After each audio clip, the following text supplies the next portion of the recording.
हमारा graphic card 12,000 8 GB में नहीं है, वरना 8 GB में ले लेते थे। दो वो चली गई रसियन।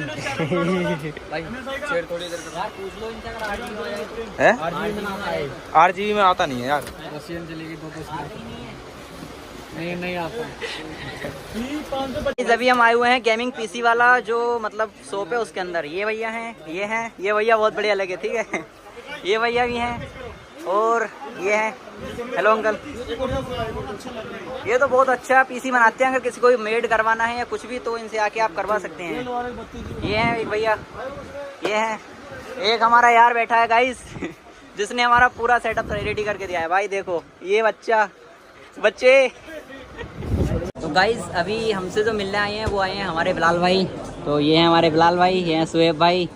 तो भाई दोनों से मिलके बहुत अच्छा लगा। ये हमारे बहुत ज़्यादा बेस्ट फ्रेंड हैं। आप देख भी सकते हो, ये हमारी याद रही। अरे यार शर्म की चीज़ नाम ही है। सो गाइस फाइनली हम लोग पीसी लेके आ चुके हैं और अब इसको लेके जा रहे हैं घर पे। और यहाँ पे हमारे अभी पंकज भाई निकाल रहे हैं टिकट। और ये पंकज भाई टिकट निकालें क्या यार। भगवान तो वैसे हर जगह होते हैं ना। हाँ। भाभी जी इसके लिए भी देखो कोई रिश्ता। अरे अभी का भाभी, छोटी सी गुड़िया है अभी तो। आंटी मैं 25 साल की हूँ। ओ अच्छा बेटा सॉरी कैसा लड़का चाहिए आपको? लड़का बिल्कुल मेरे जैसा चाहिए मुझे, लड़का अच्छा सा। बेटा अभी इतना छोटी हाइट का लड़का कहाँ से लाऊं बताओ भला। 18 साल से कम उम्र के बच्चे अलाउड नहीं है। भैया मैं 18 साल की नहीं हूँ, आपको गलती लगी है, 25 साल की हूँ। आपका आधार कार्ड दिखाइयो। हर जगह आधार कार्ड ले देख लो। 25 साल की हूँ मैं। ठीक है जाओ। एक तो हर जगह आधार कार्ड लेके घूमना पड़ता है प्रूफ के लिए। यार वैसे पार्क आना चाहिए वॉक के लिए, बंदा ना ऐसे फ्रेश। भाई तू ना फ्रेशनेस के लिए नहीं लटकने के लिए आया कर, जा वहां जाके लटक ले। ज्यादा नहीं बोल रहा तू। क्या पता तेरी हाइट लंबी हो जाए। रुक तेरे को बताओ, रुक भाग तो मत। चलो बच्चों अपने क्लास में जाओ, रिसेस ओवर होने वाली है, चलो। अरे मैम अभी चले जाते हैं यार। गाबा मैम। ये भाग क्यों गए? अच्छा गाबा मैम। हेलो गाबा मैम। अच्छा गाबा मैडम की क्लास चल रही है तभी ये सारे नमूने सीधे होके बैठे हैं। बिल्कुल मेरी क्लास में तो नहीं बैठते ऐसे। Morning ma'am. इधर रुक, नोटबुक दिखा पहले, कंप्लीट करके आया या नहीं होमवर्क। 22 ये मेरे सब्जेक्ट की नोटबुक है। ये एक बार इसकी नोटबुक देखना सब, इसको नोटबुक कहते हैं। एक मिनट पहले गाबा मैडम के सब्जेक्ट की नोटबुक दिखाइए एक बार मेरे को। ये देखो ये गाबा मैम के सब्जेक्ट की नोटबुक है और ये मेरे सब्जेक्ट की नोटबुक है। देख रहे हो हैं क्या दुश्मनी है तेरे को मेरे सब्जेक्ट से? मैम आपको पता है गाबा मैम कितनी गुस्से वाली हैं, उनकी नोटबुक प्यार से रखनी होती है। क्या लाए हो खाने में गाबा मैम? आप मेरे साथ बैठ के खाना खाओगे? हाँ क्या हुआ? 15 साल हो गए मेरे को स्कूल में, आज तक किसी की हिम्मत नहीं हुई मेरे साथ खाना खाने की। Okay ma'am. होए बड़ा डर लगता है गाबा मैम से तो। सारी फोन में लगी रहती है, ढंग से पानी भी नहीं पीना आता। स्टील का गिलास ही तो है मम्मी। फिर क्या है, स्टील का गिलास है तो।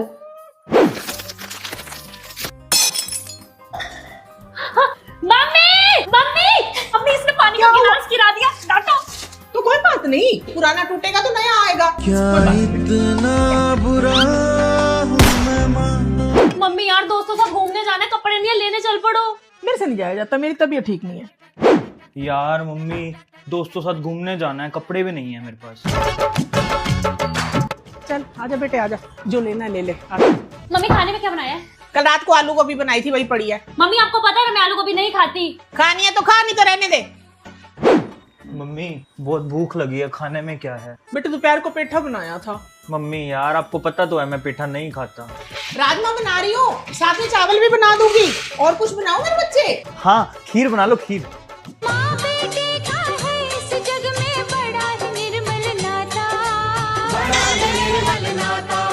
टीचर रिसेस में खाना खा रही है। इनू ma'am. Principal ma'am, annual function के लिए ना बच्चों को डांस सिखाने के लिए डांस टीचर चाहिए। डांस टीचर क्यों चाहिए? अपने टीचर्स करा लेंगे बच्चों को डांस यूट्यूब से देख के। सैलरी किस बात की देते हैं हम? इन्हें बोलो यही सिखाएंगे डांस। हाँ ठीक है भिजवा दो। प्रिंसिपल मैम वो एनुअल फंक्शन में डेकोरेशन भी होगी तो एक ना आर्ट टीचर चाहिए। आर्ट टीचर क्यों चाहिए? अब डेकोरेशन टीचर्स ही कर लेंगी। मेरी बात सुनो, 2 बजे छुट्टी होती है ना इनकी स्कूल से, इनको रुकवाओ, 4-4 बजे इनको घर भेजो, स्टे बैक रखवा के सारी डेकोरेशन कराओ स्कूल की। आर्ट टीचर क्यों चाहिए? यूट्यूब से देख के करते रहेंगे अपने। हाँ जी परवीन दीदी, एक बार मेरे रूम में आइए। प्रिंसिपल मैम, वो एनुअल फंक्शन में बच्चों के लिए मेकअप के लिए मेकअप आर्टिस्ट भी तो चाहिए होगी ना? हाँ जी, तो मेकअप आर्टिस्ट क्यों चाहिए? ये टीचर्स कर देंगे ना बच्चों का मेकअप। लेकिन मैम टीचर्स कैसे करेंगे मेकअप? मेरे को एक बात बताओ, ये अपने मुंह पे भी तो मेकअप करके आती है ना? बच्चों के लिए क्यों मेकअप आर्टिस्ट बुलाएं? यही करेंगी। और मेरी बात सुनो, एनुअल फंक्शन कितने बजे स्टार्ट है? मैम 11 बजे। 11 बजे ना? सुबह 6 बजे स्कूल में बुला लो टीचर्स को, सारे बच्चों का मेकअप यही करेंगी। सैलरी किस बात की देते हैं महीने? Good morning principal ma'am. अब एनुअल फंक्शन में टीचर्स इतना काम करेगी तो उनके लिए खाने में थाली मंगवा देना। तो खाना मंगाने की क्या जरूरत है? समोसा और चाय टीचर्स के लिए काफी है। पर मैम वो इतनी मेहनत। हाँ, तो इतनी मेहनत कर रही है तो क्या सैलरी दे रहे हैं ना उनको? समोसा चाय काफी है टीचर्स के लिए, चाहे जितनी मर्जी मेहनत करती हो। प्रिंसिपल हूँ स्कूल की, टीचर्स का जीना हराम कर दूंगी। Piece of evidence of their evasiveness. The sheer volume of evidence was growing. George had stacks of papers, notebooks filled with meticulous notes, and a growing understanding of the intricate web of deceit Frank and Lisa had woven. He knew with a certainty that settled deep in his bones that he had enough. Enough to expose them, enough to end their reign of theft. But he also knew that simply exposing them wouldn't be enough. He wanted more than just justice. He wanted to ensure they could never harm anyone like this again. He wanted a victory that was as complete and as undeniable as the sunrise he now watched with a newfound, steely resolve. The naive farmer was gone, replaced by a man who understood the language of numbers and the power of strategic patience. He was ready to reveal his calculated masterpiece. The turning point came, not with a bang, but with a government announcement. George was reading the local newspaper one morning, sipping his usual black coffee, when his eyes landed on a headline that made his heart leap. Major highway expansion planned for the region, it read, with a map showing a proposed route that cut through the very area where the co-op's main operations were located. He read the article with growing excitement. The highway was going to be a massive infrastructure project, designed to connect the growing urban centers with the rural, agricultural hubs. It promised to bring new opportunities, new markets, and new development to the area. But what caught George's eye was the specific route.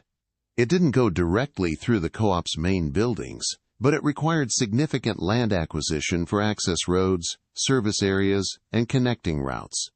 And George, in his quiet, methodical way, had been buying up those very parcels of land. For the past year, while Frank and Lisa were busy with their schemes, George had been quietly acquiring small, often forgotten, plots of land surrounding the co-op. He had used a series of simple shell companies, registered under different names and addresses, to mask his involvement. These weren't prime pieces of real estate, but they were strategically located. They were the exact pieces of land that would be needed for the access roads, and any future development that would spring up around a major highway. He had paid fair prices, often to elderly farmers who were happy to sell off small, underutilized acres. He saw it immediately. This highway project was the key. It was the catalyst that would allow him to enact his revenge. Frank and Lisa, with their focus on immediate financial gain, would never have seen this coming. They were too short-sighted. They thought about stealing from the co-op's existing profits. They never thought about the long-term value of land, the strategic advantage of ownership.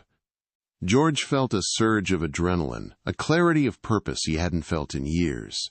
His years of honest work, his father's teachings about valuing the land, and his recent, quiet acquisitions had all come together.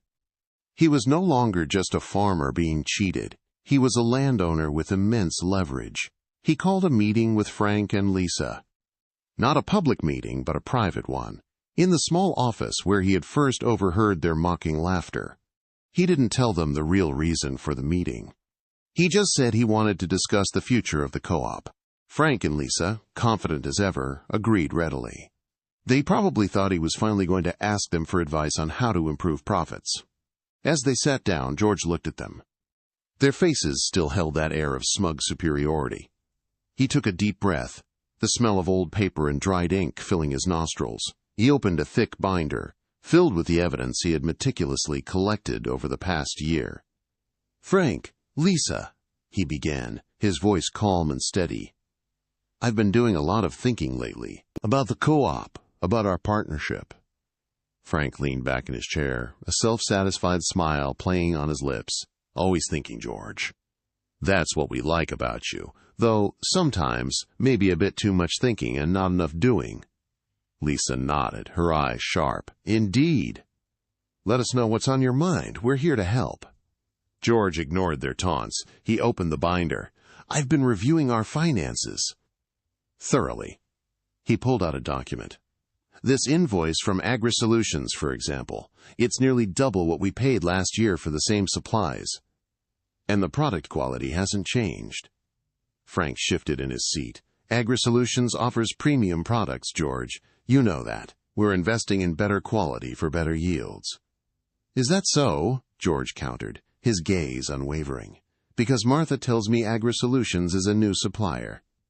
And I've also noticed a lot of equipment rental.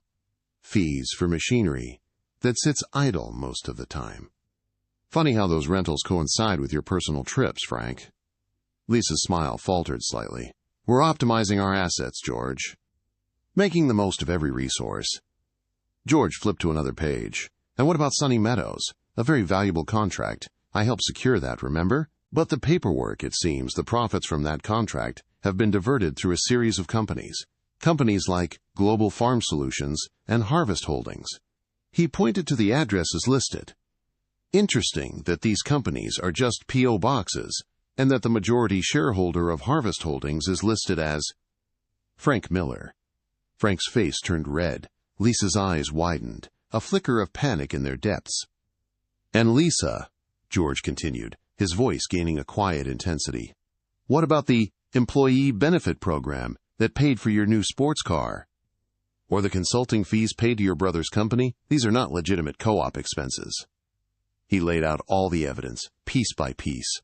The manipulated invoices. The hidden side deals. The stolen customer contact.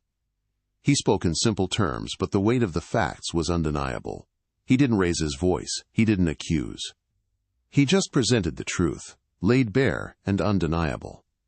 Frank and Lisa sat in stunned silence.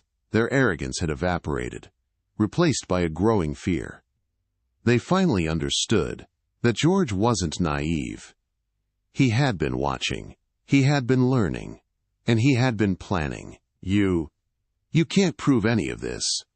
Frank stammered, his voice losing its bluster. Can't I? George asked, a hint of a smile finally appearing on his lips. I have every invoice, every receipt, every bank transfer. Martha has been very helpful. She's always been loyal to this co-op, and she's seen your games for a long time. Lisa finally spoke, her voice trembling. George, we can explain this. It's a misunderstanding. We can make it right. George closed the binder. He looked directly at them, his eyes holding a quiet, steely resolve. There's no explaining away years of theft. You laughed at my trust. You called me naive. You thought you were so clever. He leaned forward. But you made a mistake. You forgot about the land. You forgot about what truly matters. He paused, letting the words sink in. You see, while you were busy counting your stolen money, I've been quietly buying up all the land around here. The land that the government needs for the new highway. The land for access roads. The land that will become incredibly valuable. Frank and Lisa exchanged a look of pure terror. They knew about the highway project, but they had assumed the co-op would benefit from it. They hadn't considered George's personal land acquisitions. You own the access land?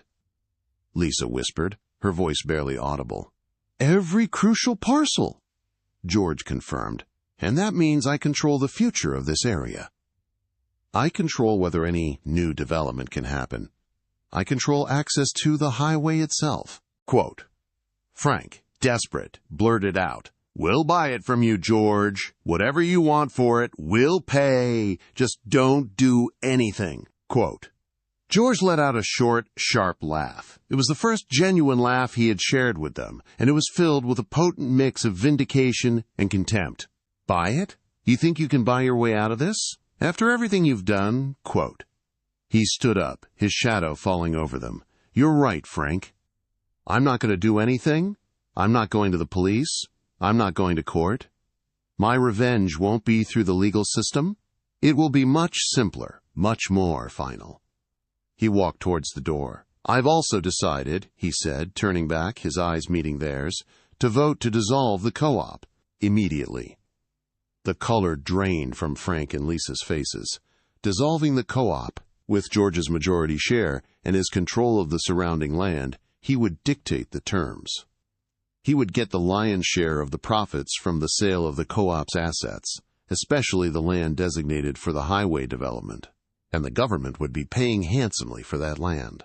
"No!" Frank shouted, standing up. "You can't do that!" Quote, "I can," George said calmly, "and I will, with my majority stake and my control of the essential access land. I get the majority of the dissolution payout, and the government's acquisition of that land will be very, very profitable. You two, you'll get nothing but the exposure of your crimes. Your side deals will be exposed by the new audit. Your failed customer contact with Sunny Meadows will be investigated. You'll be left with nothing but crippling debt and a reputation ruined." George walked out of the office, leaving Frank and Lisa in stunned, silent horror. The laughter he had heard that morning was now a distant memory, replaced by the quiet, triumphant satisfaction of a calculated masterpiece finally revealed. The naive farmer had returned, not for forgiveness, but for a reckoning. And his revenge was a masterpiece of financial strategy and delayed justice, as vast and as unyielding as the land he owned. The silence in the office was deafening, broken only by the ragged breaths of Frank and Lisa. George's words, delivered with the calm certainty of a man who knew the earth beneath his feet, had landed like thunderbolts. He hadn't shouted, hadn't threatened, but his pronouncements were more devastating than any outburst. He had painted a future for them that was bleak and absolute, a mirror image of the despair they had inflicted upon him. "Dissolve the co-op?" Frank finally croaked, his voice hoarse. "You're bluffing, George. You can't just dissolve a business built over 20 years. George leaned against the doorframe, a faint, almost imperceptible smile touching his lips. "Can't I? I own 70% of the co-op. And as you've so keenly pointed out, I'm the one who will be voting on its dissolution. And the land, Frank. The land is key. The government needs it, and I own it. You can't build your highway, your empire, without my land. And you certainly can't develop anything without access to it."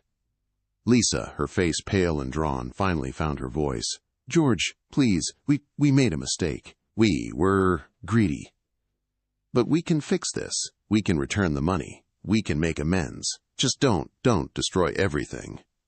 George looked at her, his expression unreadable.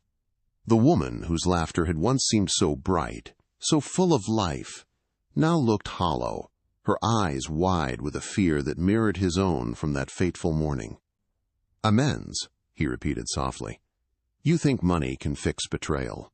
You thought I was naive, that I wouldn't notice. You thought my trust was a weakness. You were wrong. My trust was built on honesty, on integrity. And when you broke that, you broke more than just a partnership. You broke a foundation." He pushed off the doorframe, his gaze sweeping over them one last time. "The audits will commence immediately. Martha has already been instructed. Every transaction, every invoice, every penny will be scrutinized. The authorities will be notified regarding the diversion of funds and the shell companies. Your little side ventures will be brought to light. You won't be left with crippling debt. You'll be left with a criminal record and the shame of having been outplayed by the naive farmer." He took a step back, towards the sunlit farmyard. "And as for your investment in the co-op, well, when it's dissolved, the assets will be liquidated. The land, especially the land destined for the highway project, will fetch a considerable sum. A sum that will, quite rightly, be distributed according to ownership stakes. Your 30% will be meager, Frank, and considerably less than what you've stolen, I assure you." He turned and walked out, leaving them in the suffocating silence of their own undoing. The air outside felt cleaner, fresher. The sun, which had seemed so muted that morning, now blazed with a triumphant intensity. He walked back towards his farmhouse, his heart no longer heavy with betrayal, but filled with a quiet, resolute peace. The laughter he had overheard was no longer a haunting echo, but a distant memory, a cruel prelude to a calculated masterpiece. The days that followed were a blur of controlled chaos. George's meticulous preparation had paid off. Martha, loyal and efficient, had already begun the painstaking process of gathering all necessary financial documents. Lawyers, discreetly hired by George from a neighboring town, began the complex legal maneuvers required for the co-op's dissolution. They were a quiet, professional firm, accustomed to handling large-scale corporate disputes, and they were impressed by the sheer volume and clarity of the evidence George presented. Frank and Lisa, initially stunned into paralysis, soon devolved into a frantic, desperate scramble. They attempted to contact George, to plead, to negotiate, to threaten, but George remained unreachable. He had instructed his lawyers to handle all communication. He was no longer engaging with them on their terms. He was dictating the terms of their downfall. The news of the co-op's imminent dissolution spread like wildfire through the local community. Whispers turned into hushed conversations, then into open speculation. The co-op, a bedrock of their agricultural economy, was crumbling. And at the center of it all was George, the quiet farmer who had always been known for his integrity, now orchestrating its demise. Some were confused. They had seen George as a man of the soil, not a businessman of such ruthless calculation. They couldn't reconcile the image of the gentle farmer with the architect of this financial demolition. Others, however, who had felt the sting of Frank and Lisa's manipulative tactics over the years, or who had been on the receiving end of their inflated prices and deceptive contracts, understood. They saw not cruelty, but justice. They saw the farmer's quiet strength finally erupting. The government's highway project, once a distant prospect, now became a tangible reality. Surveyors and engineers began appearing at the edges of the co-op's property. The proposed route, George knew, would require the acquisition of several of the parcels he had quietly purchased. This wasn't just about punishing Frank and Lisa. It was about reclaiming the true value of the land, the very essence of what his father had taught him to cherish. The legal process for dissolution was swift, due to the overwhelming evidence presented by George's legal team and the swift cooperation of Martha and other long-term employees who testified to Frank and Lisa's questionable practices. The auditors, working under strict court supervision, meticulously documented the extent of Frank and Lisa's embezzlement. The figures were staggering. Millions of dollars had been siphoned off over the years, disguised through a labyrinth of fabricated invoices, shell corporations, and outright theft. Frank and Lisa's attempts to fight back were futile. They had no leverage. Their financial manipulations were too well documented. Their boasts of influence and connections proved to be hollow. They were cornered, exposed, and facing severe legal repercussions. One evening, a week before the final dissolution hearing, George received a package at his farmhouse. It was a small, worn, wooden box. Inside, nestled on a faded velvet lining, were the original partnership papers for the co-op, signed by his father, Frank, and Lisa. Beneath them lay a single, official-looking envelope. With a sense of grim inevitability, George opened the envelope. It was a formal notice from the district attorney's office. It detailed the charges against Frank and Lisa: grand larceny, fraud, embezzlement, and conspiracy. It also outlined the terms of their plea agreement.